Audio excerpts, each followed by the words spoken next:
Επί των ημερών του υπήρξε μια πολύ μεγάλη ηρεμία, αλλά πρέπει να πω ότι τα τελευταία 2 χρόνια, ή μάλλον για να είμαι πιο ακριβής, από τότε που παρέδωσε τη σκητάλη ο Σταύρος Ψιχάρης, ο οποίος κάθισε περισσότερο από 20 χρόνια, εξάλλου εμείς που γνωρίζουμε τα πράγματα, ο ισόβιος διοικητής στην πραγματικότητα είναι ο κύριος Αρίστος Κασμίρογλου, ο οποίος γνωρίζει εκκλησιολογικό δίκαιο, νομοκανονικό δίκαιο, γνωρίζει πολύ καλά τα ανοιχτά και κλειστά παράθυρα του καταστατικού χάρτη της Εκκλησίας της Ελλάδος, που όρισε ότι είναι μια ιδιαίτερη ξεχωριστή επικράτεια. Όμως το Άγιον Όρος είναι ένα ξεχωριστό κράτος, μια ξεχωριστή πολιτεία που έχει ό,τι έχει μια κανονική κοινωνία. Αν ζητήσεις να βρεις ανηθικότητα, διαφθορά, μη σοκάρει αυτό που λέω, υπάρχει, θα τη βρεις. Αν θα πας στο Άγιον Όρος όμως για να βρεις πνευματική ανάπαυση, ηρεμία, εσωτερική γαλήνη, πάλι θα το βρεις. Όμως κατά το εκοσμικευμένο πολιτικό δίκαιο ή και το εκκλησιολογικό δίκαιο και το νομοκανονικό δίκαιο είναι μια ιδιαίτερη πολιτεία, μια ξεχωριστή πολιτεία. Αυτό που έχει κάνει εντύπωση είναι ότι συνήθως οι διοικητές αυτής της πολιτείας είχαν μια μακρά πορεία. Δεν υπάρχει, δηλαδή ο Ψιχάρης κάθισε πάρα πολλά χρόνια, ίσως και περισσότερο από 10-15 χρόνια, μπορεί και παραπάνω. Τον διαδέχθηκαν σπουδαίοι άνθρωποι. Ανέφερα τον κύριο Μαρτίνο. Μετά τον κύριο Μαρτίνο προϋπήρξε μια μικρή επιλογή αυστηρά προσωπική του Αρχιεπισκόπου Αθηνών, του Κωστή του Δήμητσα, ο οποίος επίσης δεν κάθισε πολύ. Δηλαδή τα τελευταία 4 χρόνια έχουμε αλλάξει πάρα πολλούς. Μια μικρή ευχάριστη νότα ήταν ο διορισμός. Εγώ γνωρίζω τον άνδρα από την συμπεριφορά του και την πολιτεία του στην Ουάσιγκτον και στη Νέα Υόρκη ως Έλλην πρεσβευτής στα Ηνωμένα Έθνη, ο κύριος Αναστάσιος Μητσιάλης, ο οποίος κάθισε όντως 6 μήνες. Ο κύριος γιατί όμως κάθισαν όλοι? Αυτό είναι το θέμα, γιατί όλοι, αυτό θα απαντήσουμε και θα αναλύσουμε, γιατί όλοι αρνήθηκαν αυτό που ανέλαβε να κάνει. Γι' αυτό θεωρώ ότι είναι διοικητής ειδικού σκοπού. Κατά τα άλλα έντιμος, πιστεύω, στα καθήκοντά του, ο κύριος Αλκιβιάδης Στεφανής. Εσείς που κάνατε στρατιωτικό ρεπορτάζ τον ξέρετε καλύτερα, αλλά είναι διοικητής ειδικού σκοπού γιατί ανέλαβε κάτι πάρα πολύ δύσκολο, κάτι που απέφυγαν όλοι και ήταν πολύ ξεκάθαρο αυτό το παρελθέτω από μου το ποτήριο τούτο, ναι. Να μην το κάνω εγώ, να μην εμπλακώ εγώ. Το Άγιον Όρος είναι μια ιδιαίτερη δύσκολη περίπτωση. Να πω λίγο το ιστορικό, και γιατί είπα ότι είναι διοικητής ειδικού σκοπού, γιατί ο σκοπός του είναι να βγάλει ή δυνατόν να ξεριζώσει με κάθε τρόπο, νόμιμο ή παράνομο θα το κρίνει η ιστορία και όχι η ελληνική δικαιοσύνη. Σε αυτό είμαι αυστηρός, απόλυτος και κάθετος, γιατί η ελληνική δικαιοσύνη τα χρόνια που πέρασαν έδρασε κατ' εντολή του Οικουμενικού Πατριαρχείου για να εξώσει τους φυσικούς κληρονόμους αυτής της ιστορικής Ιεράς Μονής. Όταν λέω φυσικούς ιστορικούς κληρονόμους, είναι οι πρόγονοί τους ήταν αυτοί που τους έδωσαν τη σκητάλη, αυτοί που έκαναν τις κουρές, αυτοί που εσχημάτισαν μοναχούς μέσα στην ιστορική Ιερά Μονή εσφιγμένους.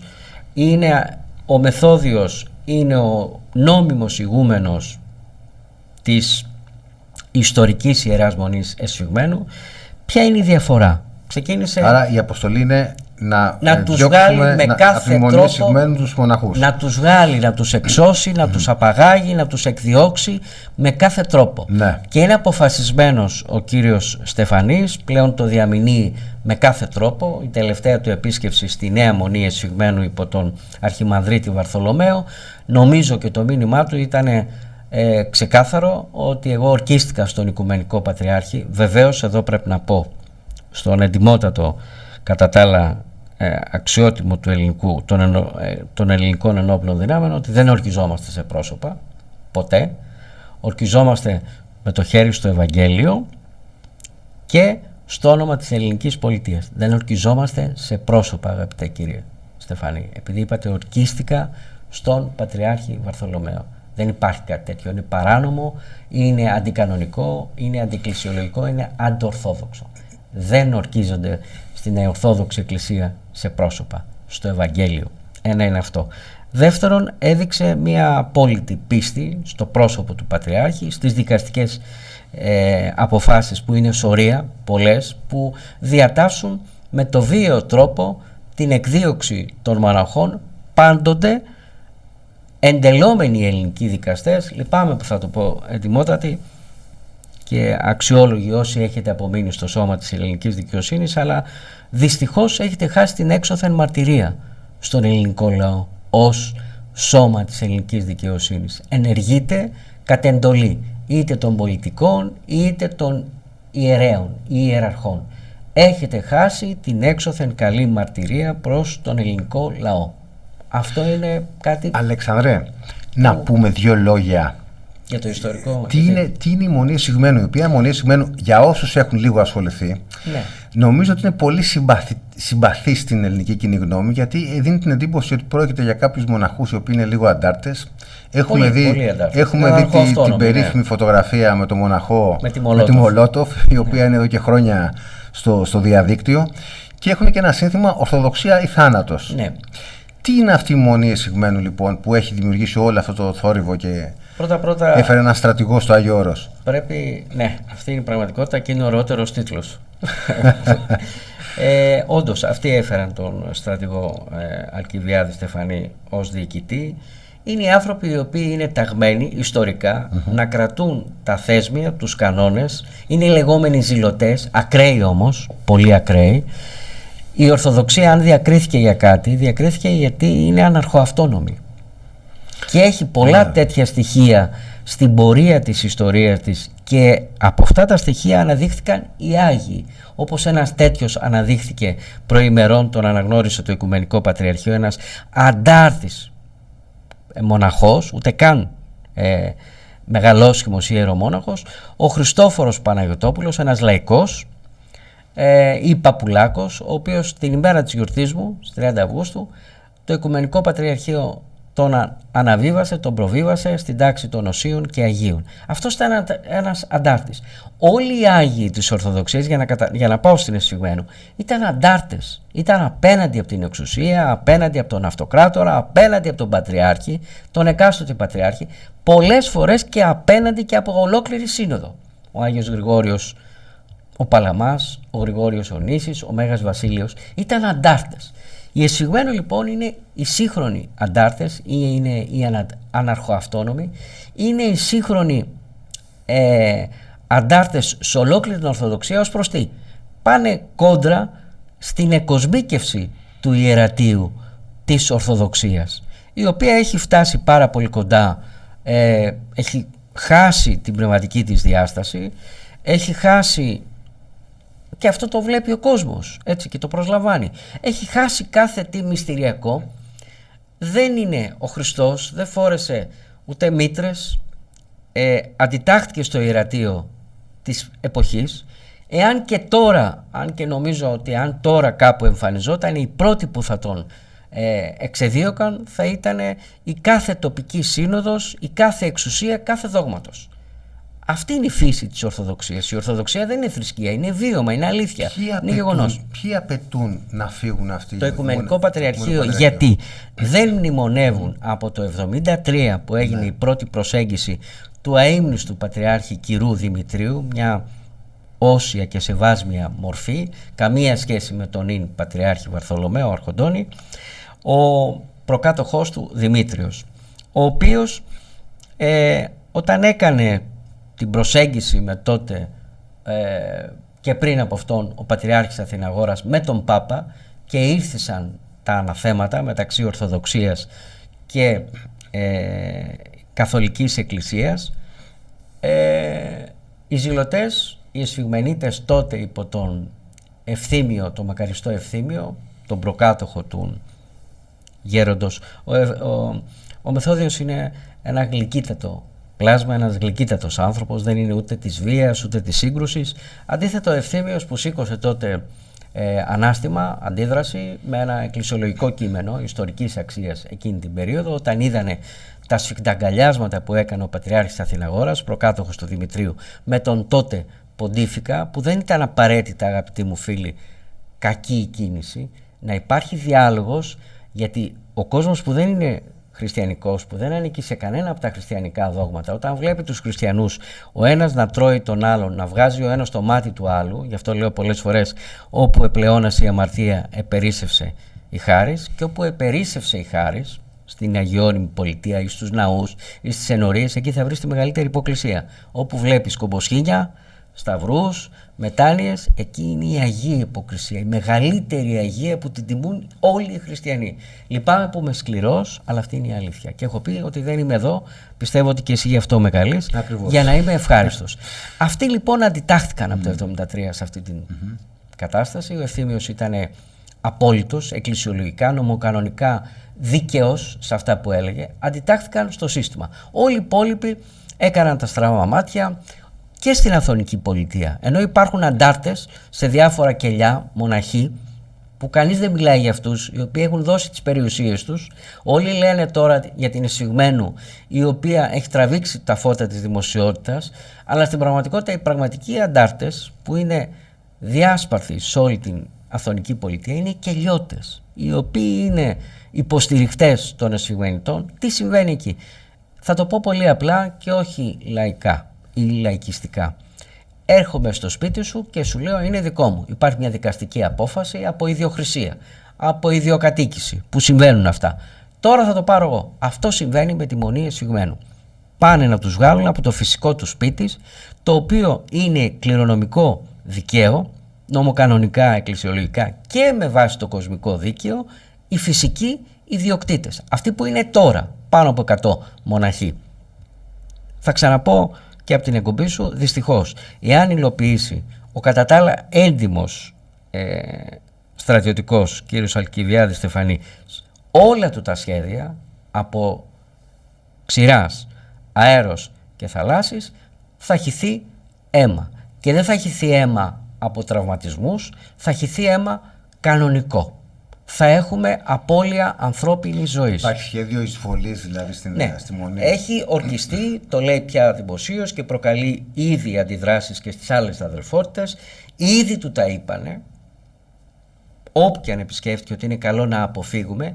Οι διαβεβαιώσεις που δίνει παντού ότι δεν θα στάξει σταγόνα αίμα και δεν θα ανοίξει μύτη, δεν μπορούν να ισχύσουν, αγαπητέ μου κύριε Στεφανή. Διότι οι άνθρωποι αυτοί είναι το σπίτι τους εκεί. Είναι το σπίτι τους εκεί, και η πρώτη κίνηση που κατ' εμέ έπρεπε να είχατε κάνει, να ρίξετε γέφυρα και να τους επισκεφτείτε μόνο σας, ως απλός προσκυνητής. Θα σας υποδεχόντουσαν, σας διαβεβαιώνω, θα σας τρώσουν κόκκινο ή μπλε χαλί, να διαβείτε το κατόφλι μόνος, όχι με αστυνομική συνοδεία, όχι με ένοπλους, να συζητήσετε, να τους ακούσετε, και όλα αυτά τα οποία υπόθηκαν ότι εγώ ορκίζομαι στον Πατριάρχη Βαρθολομαίο, ποιος είπε ότι ο Πατριάρχης Βαρθολομαίος δεν κάνει λάθος? Ή δεν κάνουν λάθη οι άνθρωποι? Έχουν γίνει άλλες προσπάθειες. Πολλές. Είναι οι τελευταίες, οι φωτογραφίες που βλέπουμε, οι γνωστές φωτογραφίες που υπάρχουν στο διαδίκτυο από μια εμπόλεμη κατάσταση η οποία δημιουργήθηκε στην προηγούμενη απόπειρα εισβολής. Τότε έκανε πίσω η ελληνική πολιτεία. Πότε ήταν αυτό, Αλέξανδρε? Το 12. Και για να είμαι δίκαιος, και νωρίτερα υπήρξαν προσπάθειες, ήταν η πρώτη προσπάθεια επιβολής των δικαστικών αποφάσεων που έχουν τελεσιδικήσει. Όμως, αυτό που δεν είναι γνωστό στον κόσμο, και θα ήθελα να δοθεί έμφαση, δεν θα χρησιμοποιήσω λέξεις αποκάλυψη και λοιπά ή αποκλειστικό, γιατί έχουν χάσει και αυτά το νόημά τους. Θέλουν να προλάβουν, γιατί η αδελφότητα της Εσφυγμένου, της ιστορικής Εσφυγμένου, έχει προσφύγει στην Ευρωπαϊκή Ένωση, και είναι βέβαιο κατά 70% ότι με βάση την αλληλογραφία και τα δικόγραφα θα κερδίσει αυτή την διαμάχη. Θέλουν να προλάβουν λοιπόν το ενδεχόμενο της τελικής ανάγνωσης και καθαρογραφής των εγγράφων της προσφυγής στην Ευρωπαϊκή Ένωση της ιστορικής Μονής της Εσφυγμένου, για να μην υπάρξει τετελεσμένο. Αυτή είναι η βιασύνη, και υπάρχει χρονοδιάγραμμα στο οποίο πρέπει να υπακούσει Το πρέπει, βάλτε το σε εισαγωγικά, ο κύριος Στεφανής, και γι' αυτό βάλανε στρατιωτικό εκεί πάνω, ώστε επειδή έχει την προηγούμενη εμπειρία. Πρέπει να υπακούσει η κυβέρνηση, μήπως? Δηλαδή, μήπως επειδή ακούμε διάφορα, εγώ θα στα ρωτήσω και εσύ μου λες αν Ελλάδος. Ακούω και διαβάζω ότι είναι και απέτηση των Αμερικανών. Μπλέκουν διάφορα σενάρια τα οποία μοιάζουν λίγο έτσι τραβηγμένα. Ότι έχει σχέση με τη Ρωσία, ότι εκπαιδεύονται Ρώσοι. Σιγά μην περιμένουν οι Ρώσοι τώρα να εκπαιδευτούν στη Μονή Εσυγμένου. Αλλά σου λέω ότι διαβάζω και τι ακούω. Καταρχήν, στη Μονή Εσυγμένου είναι ελάχιστη η παρουσία μοναχών ρωσικής καταγωγής, περισσότερη είναι σλαβικής. Αυτό που δεν ξέρει ο κόσμος, και υπάρχει πολλή παραπληροφόρηση, πληρωμένη παραπληροφόρηση, πέφτει πολύ χρήμα αυτή την περίοδο για να γράφονται διάφορες ανακρίβειες, είναι ότι όλες οι μονές και οι 21 μονές έχουν μέσα, και ας βγει κάποιος να με διαψεύσει, το ανώτατο όργανο είναι η Ιερά Επιστασία, έχουν μοναχούς σλαβικής καταγωγής ή ρωσικής καταγωγής, μοναχούς. Ότι έχουν γραφτεί διάφορα σενάρια, ότι υπάρχουν Ρώσοι κατάσκοποι στη Μονή Παντελεήμονος που είναι ρωσικό μοναστήρι, ότι υπάρχουν σε διάφορα άλλα σλαβογενή, στο ρουμάνικο, στο βουλγάρικο μοναστήρι. Πρέπει να σας πω ότι δεν είναι απόλυτη η εθνική κυριαρχία στην Αθωνική Πολιτεία.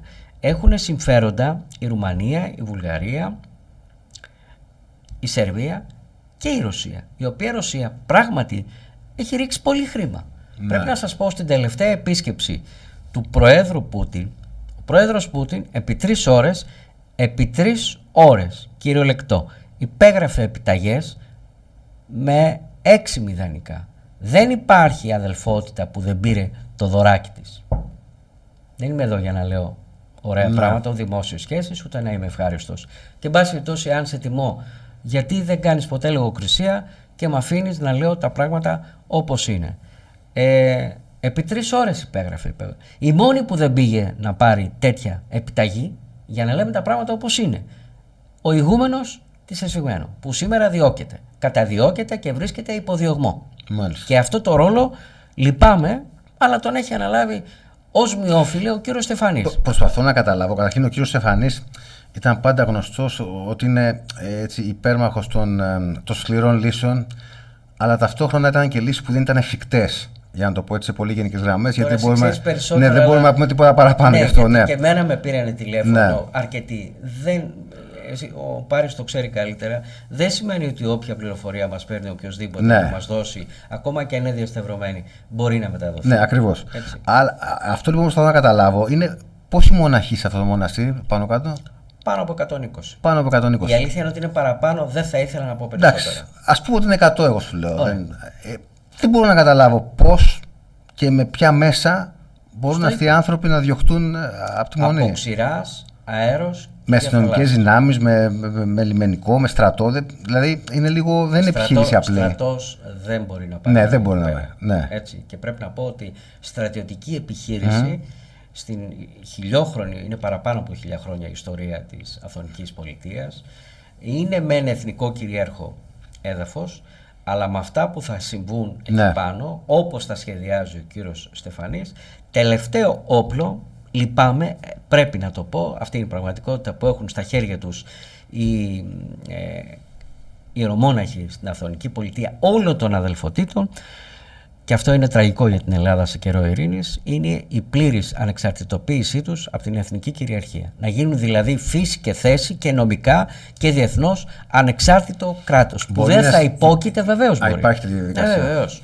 Έφτασε στα όρια η Αθωνική Πολιτεία σε κρίσιμες ιστορικές στιγμές να το πράξει. Δεν το έκανε, γιατί όλοι τους είναι όχι απλώς ιερομόναχοι Ορθοδόξοι, είναι και ελληνόψυχοι. Ναι. Και έχουν ελληνικό φρόνημα και ηθικό ακμεότατο. Και υπάρχουν και μερικοί από αυτούς εκεί μέσα που οι πρόγονοί τους κατέβηκαν και συμμετείχαν και στον πόλεμο εναντίον των Γερμανών και παλαιότερα, πράγματα ιστορικά που δεν τα γνωρίζουν, κατά τα χρόνια της Οθωμανικής Αυτοκρατορίας και της Φραγκικής Αυτοκρατορίας από το 1204, πολλοί μοναχοί εζώστησαν τα άρματα και κατέβηκαν και τους Φράγκους να πολεμήσουν, ιδιαίτερα εκείνη την περίοδο, και τους Οθωμανούς.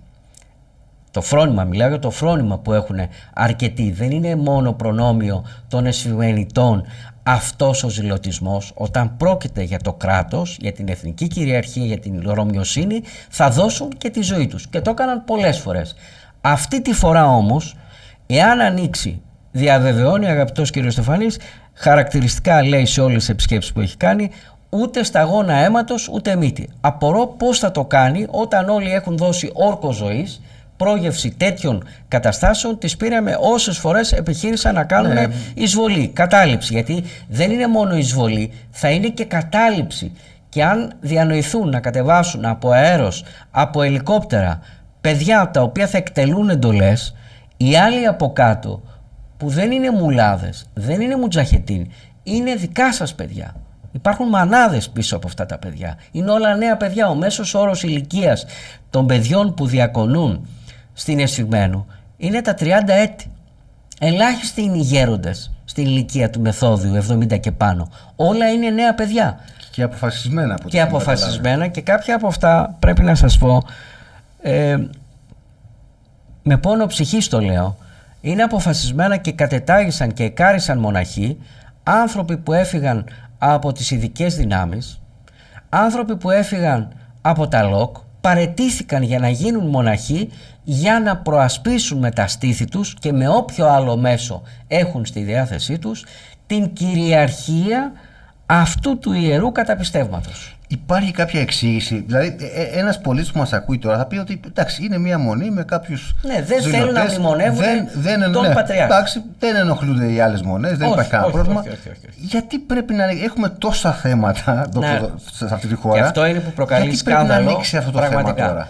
Γιατί εμένει το Οικουμενικό Πατριαρχείο, προσωπικά ο Πατριάρχης Βαρθολομαίος, και πολλές φορές τον παρακάλεσα. Απεσοβήθη ήδη μια κατάσταση τον Ιούλιο, όπου ευνηδιαστικά ο κύριος Τσιγκάνης είχε στείλει, μάλιστα δεν είπα κάτι έτσι απλώς προς εντυπωσιασμό, είχα τα στοιχεία όταν βγήκα και το αποκάλυψα, έστειλε μια επιστολή και έκανε το αφελές να ζητάει από όλες τις αδερφότητες να συνεπικουρήσουν τα ΜΑΤ, τα ΙΜΕΤ και τις όποιε για να εισβάλλουν στο μοναστήρι, οι καλόγεροι δηλαδή όλων των μοναστηριών. Ναι. Πόση αφέλεια μπορεί να έχει ένας τέτοιος αξιωματικός? Και να τους λέει ελάτε μαζί να τους βγάλουμε έξω. Δεν γινότανε. Έκαναν όλοι πίσω, διότι έκανα τότε μια έκτακτη εκπομπή, δεν θυμάμαι, και ήταν και ακατάλληλη ώρα. Έκαναν πίσω, όμως τότε ήταν που παραιτήθηκε ο αξιότιμος κύριος Αναστάσιος Μητσιάλης, γιατί έβλεπε ότι μυρίζει μπαρούτι. Έπρεπε να βρεθεί ένας άνθρωπος ο οποίος είχε ανέβει, είχε κάνει αναγνωριστικές επισκέψεις ο κύριος Στεφανής, και ανέλαβε να σηκώσει αυτό το σταυρό, γιατί για μένα πρέπει να βλέπω και την άλλη πλευρά. Είναι ένας σταυρός που θα σηκώσει ο άνθρωπος αυτός. Ναι. Γιατί μετά αυτό το σταυρό θα το σηκώνει ό,τι και αν γίνει και η οικογένειά του. Όχι ο ίδιος μόνος. Και έχει μια θαυμάσια οικογένεια. Όλοι οι υπόλοιποι αρνήθηκαν να διαπράξουν κάτι τέτοιο. Το άκρον άωτον, η τελευταία πράξη στην οποία θα οδηγηθούν, γιατί κανένας από τις αδελφότητες, κανένας από τους προϊσταμένους όλων των αδελφοτήτων και των 20 μοναστηριών δεν θέλει να ανοίξει μύτη. Κανένας δεν θέλει να υπάρχει αυτό το καθεστώς αστυνόμευσης με τον νόμο που έφερε μόνο ο κύριος Μητσοτάκης και καταλύει το άβατο του Αγίου Όρους. Αυτό είναι ένα τεράστιο θέμα το οποίο θα το βρει μπροστά της η κυβέρνηση Μητσοτάκη, και εύχομαι να μην προκαλέσει ο κύριος Μητσοτάκης τους καλόγερους να κατέβουν με λάβαρα στο Σύνταγμα στη Θεσσαλονίκη για να προστατεύσουν το άβατο. Το άβατο δεν είναι μόνο για να μην προσέρχονται οι κοπέλες, οι γυναίκες, νυμφευμένες, ανύμφευτες. Είναι για να μην έρχονται και άνθρωποι ένστολοι, άνθρωποι που έχουν όπλα, έχουν κάθε μορφής να κάνουν χρήση βίας, και είναι και μια σειρά από άλλες δραστηριότητες στο άβατο, το οποίο καταλύεται. Δεν κατελήθη ούτε από τους Ναζί, ούτε από τους Οθωμανούς, που τότε όταν παρέδιδε τα προνόμια στο Γενάδιο Σχολάδιο έδωσε ειδικά προνόμια για την αδελφότητα. Δηλαδή ακόμα και το Ισλάμ σεβάστηκε την Αθωνική πολιτεία. Έχει βαρύτητα αυτό. Είναι μια ιστορική πραγματικότητα. Και έρχεται ο κύριος Μητσοτάκης να αναλάβει ένα τέτοιο βάρος, το οποίο είναι μια υπόσχεση που έδωσε στον Οικουμενικό Πατριάρχη στην πρόσφατη σύνοδο διάσκεψη που έγινε για την ειρήνευση στην Ουκρανία, και εις αντάλλαγμα ο Πατριάρχης, ο κύριος Μητσοτάκης, ζήτησε την κεφαλή επιπίνακη του Αρχιεπισκόπου Αμερικής Ελπιδοφόρου. Να το παρασκήνιο λοιπόν. Ναι. Ο κύριος Μητσοτάκης δοτικός σε όλα αυτά, γιατί έχει πολλά από πίσω, ότι έχει πολύ και βαθύ σκοτεινό παρασκήνιο η σχέση αυτή, η προσωπική του κυρίου Μητσοτάκη με τον κύριο Βαρθολομαίο. Δεν είναι της παρούσης να βγουν πράγματα που θα πυροδοτήσουν το κλίμα. Δεν είμαι εδώ για να πυροδοτώ το κλίμα και να οξυνθούν ή να επιταχυνθούν οι διαδικασίες εκεί πάνω. Είμαι εδώ για να δώσω το ρεπορτάζ και να απαντήσω στις ερωτήσεις σου. Αλλά εκείνη η παρασκηνιακή διαβούλευση, ο ένας ζήτησε να τελειώνουμε με την Μονή Εσφυγμένου, να μην μείνει τίποτα εκεί μέσα. Είναι λάθος, Παναγιώτατε, αυτό. Είναι λάθος. Η προσφώνηση είναι θεσμική, επειδή πολλοί με εγκαλούν, και δεν αφορά το πρόσωπο, το οποίο βεβαίως και σέβομαι, συμπαθώ, έχω συνεργαστεί με τον Πατριάρχη Βαρθολομαίο σε άλλες στιγμές όταν αναλάμβανε, αλλά τώρα έχει ξεφύγει. Θα μπορούσες ως πατέρας να πεις δεν θέλετε να μνημονεύετε, δεν θέλετε, δεν μνημονεύετε. Βάζω μετάνοια. Τέτοιες στιγμές αγιοπατερικές περιμένει να ζήσει ο κόσμος και όχι τα έκτροπα που ετοιμάζονται. Δηλαδή σκηνές. Όχι εισβολές σε μονές. Ναι. Και αυτό που σχεδιάζει διαξηράς, αέρος και θαλάσσης, υπάρχουν και άνθρωποι, το ξέρω, το λέω με απόλυτη επίγνωση, ας βγουν να με διαψεύσουν, που ζήτησαν την εξαίρεσή τους ειδικά από το λιμενικό. Υπάρχουν τέτοιες συμπεριφορές και από την ελληνική αστυνομία, γενικότερα στην αστυνομική διεύθυνση, να εξαιρεθώ από αυτή την επιχείρηση. Αυτό σημαίνει στασιασμός. Αν κάποιοι ζητήσουν να μην εκτελέσουν τις εντολές των ανωτέρων τους. Για την απόβαση από αέρος δεν υπάρχει ρεπορτάζ, δεν έχω τις πηγές, δεν έχω μάθει. Όμως από το λιμενικό και από τους ένστολους της Γενικής Αστυνομικής Διεύθυνσης υπάρχουν παιδιά, και είναι προς τιμήν τους, που ζήτησαν να εξαιρεθούν από αυτή την επιχείρηση που ετοιμάζεται. Όσον ούπο εύχομαι να μην εκδηλωθεί, να απομακρυνθεί το ενδεχόμενο, γιατί για να είμαι δίκαιος, με ρώτησες κάποια στιγμή, η ελληνική κυβέρνηση τα 20 χρόνια που έχουν περάσει δεν θέλησε να αναμειχθεί. Έκανε πίσω το 12 πολλές φορές και άλλες προηγούμενες φορές, γιατί δεν θέλει να συμβεί αυτό που ετοιμάζει τώρα ο κύριος Στεφανής.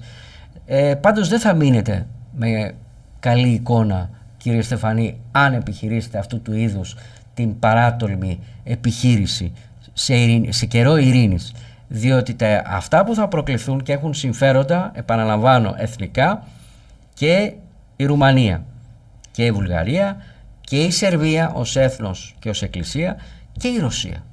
Θα προκληθούν αλυσιδωτές γεωπολιτικές και οικονομικές αντιδράσεις και θα είναι το απέφχομαι, να χάσει η Ελλάδα σε καιρό ειρήνης έδαφος εθνικής κυριαρχίας, γιατί η Αυθονική Πολιτεία παραμένει στην εθνική κυριαρχία. Για φανταστείτε που είναι το τελευταίο και έσχατο όπλο τους, η κήρυξη της εθνικής τους ανεξαρτησίας, η αποκήρυξη της ελληνικής πολιτείας, και να κηρύξουν την ανεξαρτησία τους. Αυτό δεν αντιμετωπίζεται με τάγκς, δεν αντιμετωπίζεται με στρατιωτική εισβολή, διότι τότε θα επιφέρει και διεθνή κατακραυγή. Όταν για να επιβάλλετε την εθνική μας κυριαρχία, μιλάω τώρα για σενάρια που δεν είναι στο τραπέζι ή φαντασίες, αλυσιδωτά θα έρθει το ένα μετά το άλλο.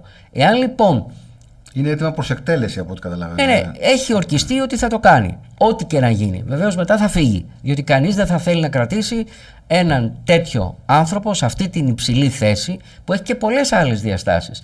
Νομίζω ότι σας τα είπε, εντιμότατε κύριε Στεφανή, ο γιος του ευπερετούντος του κυρίου Κωστίδη, του νυν αρχηγού Γέστα. Του νυν αρχηγού, ο πατήρ Παΐσιος, ο οποίος διακονεί την Εκκλησία και την Αυθονική Πολιτεία στην αδελφότητα της Σιμωνόπετρας. Σας τα είπαν κι άλλοι τι μπορεί να προκληθεί. Μακάρι να επιλέξετε το διάλογο, να επιμικρύνετε αυτή την κατάσταση, να υπέρθει ηρεμία, διότι το μόνο που δεν θέλει αυτή τη στιγμή η καταπονημένη ελληνική κοινωνία είναι να βλέπει παπάδες, που είναι η χειρότερη μορφή φανατισμού, ο θρησκευτικός φανατισμός. Βλέπουμε, δεν είναι σύγκριση ούτε είναι ίδια πράγματα.